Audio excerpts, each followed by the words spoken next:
journey, and I think whether you become a teacher, whether you become a professor, whether you become a very bright scholar, the student in us always lives. जो student है हमारे अंदर वो हमेशा रहता है, तो उस level पे तो हम लोग common हैं. और मैं ये उम्मीद करूँगी कि ये जो हमारी feeling है सीखने की, this emotion, this passion of learning is something which should never end, because this was something which was very foundational to shaping of this university, to making of this university. Pathak sir ने हमारे साथ बहुत बड़े चिंतकों के views बताए, जिसमें वो गांधी जी के बारे में बात कर रहे थे, राधा कृष्ण जी के बारे में बात कर रहे थे, मालवीय जी के बारे में बात कर रहे थे. इस यूनिवर्सिटी, अगर आप लोगों को सही में समझना है कि इस यूनिवर्सिटी का आइडिया क्या था. हर यूनिवर्सिटी का एक आइडिया होता है. हर यूनिवर्सिटी पूरे विश्व की, आप किसी भी यूनिवर्सिटी को उठा लें, चाहे वो अपना हार्वर्ड हो, कैम्ब्रिज हो, बनारस हिंदू यूनिवर्सिटी हो, या अपना जवाहरलाल नेहरू यूनिवर्सिटी हो, आइडिया एक ही है, to enlighten and to learn. But learning का एक और बहुत इंपॉर्टेंट स्टेप होता है जो किसी भी यूनिवर्सिटी में सेंट्रल होता है, अनलर्न करने का. अगर हम लोग पहले से ही ये समझे कि हम लोगों को सब पता है, तो स्पेस नहीं रहता है कुछ भी समझने के लिए, कुछ भी ग्रो करने के लिए. So and this is such an amazing age. You know, unlearning is something that goes on throughout our lives, because we are learning, we are also unlearning. और मैं ये उम्मीद करूंगी कि आप इस यूनिवर्सिटी में अनलर्न भी करें. आप लोग जो सीख के आए हैं, समझ के आए हैं, उसको आप उसके साथ आप सोचिए, इंगेज करिए कि क्लासरूम में जो पढ़ाया जा रहा है वो सिर्फ आप लोगों को कोर्स कंप्लीट करवाने के लिए नहीं है, आप लोगों को सोशियोलॉजिस्ट बनाने के लिए या पॉलिटिकल साइंटिस्ट बनाने के लिए नहीं है. It is also to build a certain kind of character, जो पाठक सर बोल रहे थे कि character building is very very important, and character building is a evolving process. अगर मैं ये कहूँगी कि I know everything about myself and I'm the best version of myself, I think I would be arrogant, I would be wrong, because आप तभी evolve करेंगे जब आप में सीखने की चाह रहे, और सीखना सिर्फ क्लासरूम तक नहीं होता है. मैंने कुछ चीजें नोटिस की हैं इस यूनिवर्सिटी के बारे में, क्योंकि हम मालवीय जी को पढ़ाते हैं. उनका जो विचार था कि बनारस हिंदू विश्वविद्यालय कैसा होना चाहिए, वो बहुत आधारित था एक ऐसे संरचना पे, और वो संरचना बहुत इंपॉर्टेंट जो है आइडिया ऑफ इंडिया, जो भारत की सोच है, जो आइडिया ऑफ इंडिया, वो एक सोच नहीं है. हम यूजुअली जब हम आइडिया ऑफ इंडिया की बात करते हैं तो हम नेहरू के बारे में बात करते हैं, वो बहुत महत्वपूर्ण है, मगर इस भारत की अवधारणा में बहुत सारे चिंतकों का योगदान रहा है. और अगर आप लोगों को सही मायने में समझना है कि भारत की अवधारणा थी क्या, आप लोग जरूर एक बारी, ऑनलाइन अवेलेबल है, हमारे संविधान की डिबेट्स को समझिएगा, जो हमारा कॉन्स्टिट्यूएंट असेंबली डिबेट्स है, क्योंकि वो हर आइडियोलॉजी, हर रंग, हर डाइवर्सिटी से कलर्ड है. और आप जरूर देखिएगा कि कैसे अलग अलग चिंतकों ने अलग अलग आइडियाज दिए. भारत का कोई एक आइडिया नहीं है कि अगर हम कहें कि भारत ये है, भारत को आप वो श्रिंक नहीं कर सकते एक पर्टिकुलर आइडिया से. एंड उसी में है the idea of an Indian university.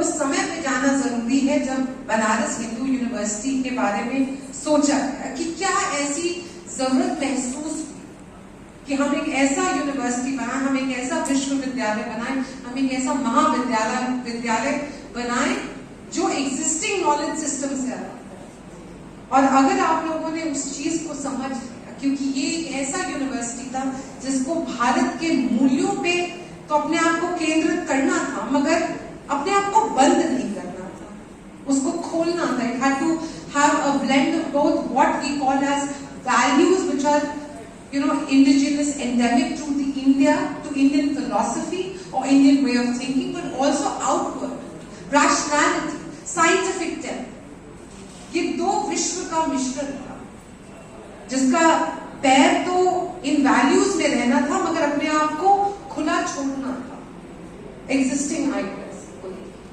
और आप किसी भी चिंतक को उठा लें, आपको एक चीज बहुत कॉमन मिलेगा, वो सब आपको कहते हैं तर्क करने की मनुष्य क्यों अलग है बाकी जीव से? क्योंकि हमें तर्क करने की क्षमता है, और तर्क का मतलब सिर्फ एक कटाक्ष नहीं, सिर्फ एक क्रिटिक नहीं, but to also think critically. आपको हम लोग कुछ पढ़ाते हैं, ये नहीं कि आप साध जाइए उसको, आप एंगेज करें। आप संवाद बहुत महत्वपूर्ण, अपने साथ एक संवाद जो आपने सीखा है, जो आप सीख के आए हैं और जो क्लासरूम्स में चल रहा है। और सर आनंद कुमार स्वामी के बारे में बात कर रहे थे। I think you know the universe of Indian thinking is very rich, और इसी यूनिवर्स में मैं एक और चीज बोलना चाहूंगी कि आप लोग जितना मदन मोहन मालवीय जी के आइडियाज के साथ आप एंगेज करते हैं, आप लोग एनी बेसेंट के आइडियाज के साथ एंगेज करें।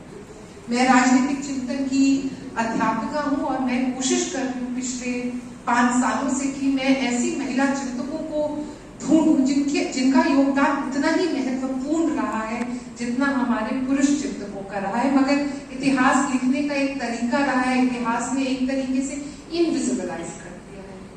हम उनको नहीं ढूंढते, हमको वो नहीं मिलते हैं, ना हमारे कोर्स में मिलते हैं, ना हमारे सिलेबस में मिलते हैं। तो हम कोशिश ये करते हैं कि जितने महत्वपूर्ण हमारे लिए बाबा साहेब अम्बेडकर हैं जाति की समस्या को लेके, उतनी महत्वपूर्ण कमला देवी चट्टोपाध्याय भी है जब वो बात करती है पूंजीवाद को लेके या समाजवाद को लेके या नारीवादी चिंतन,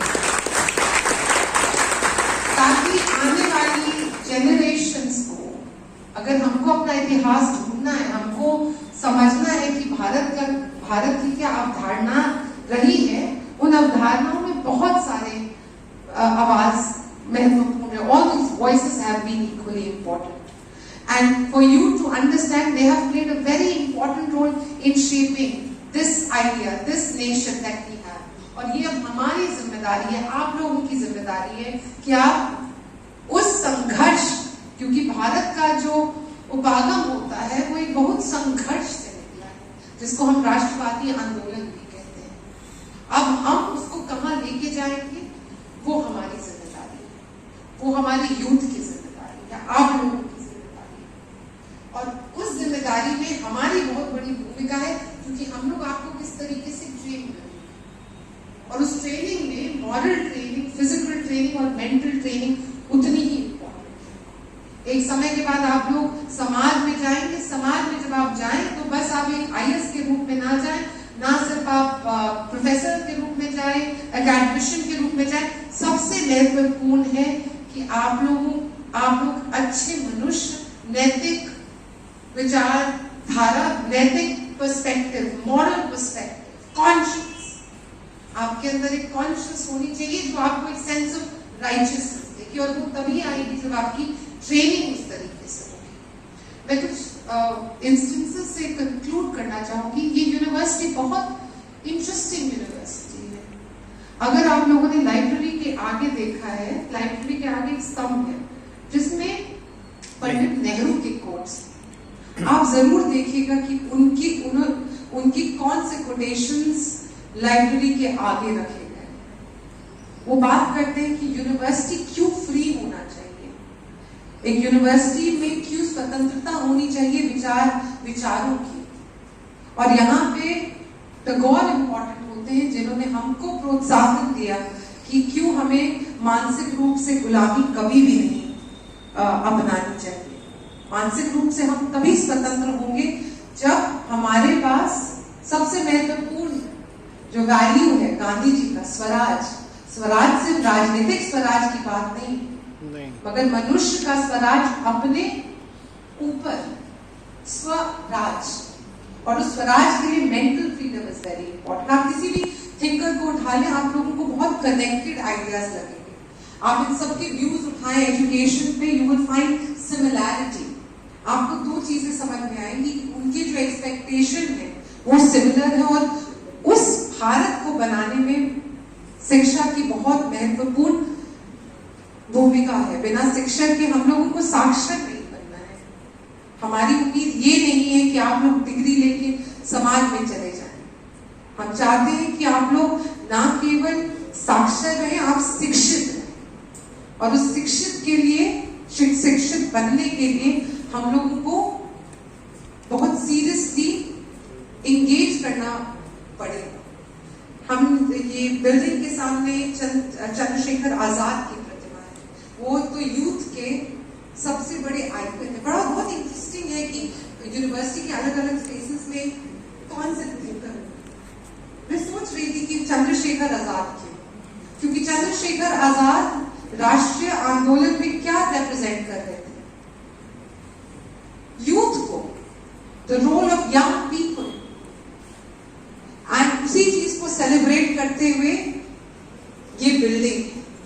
सो wishing all the very very best for your future endeavour. मुझे पता है, मुझे पूरी उम्मीद है कि आप लोग जब अपना ग्रेजुएशन, मास्टर्स, पीएचडी कंप्लीट करके जब इस यूनिवर्सिटी से जाएंगे, you will contribute and you will be true to what our thinkers had imagined about this country.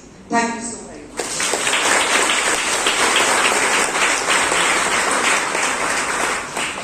Thank you so much, ma'am, for your fascinating words.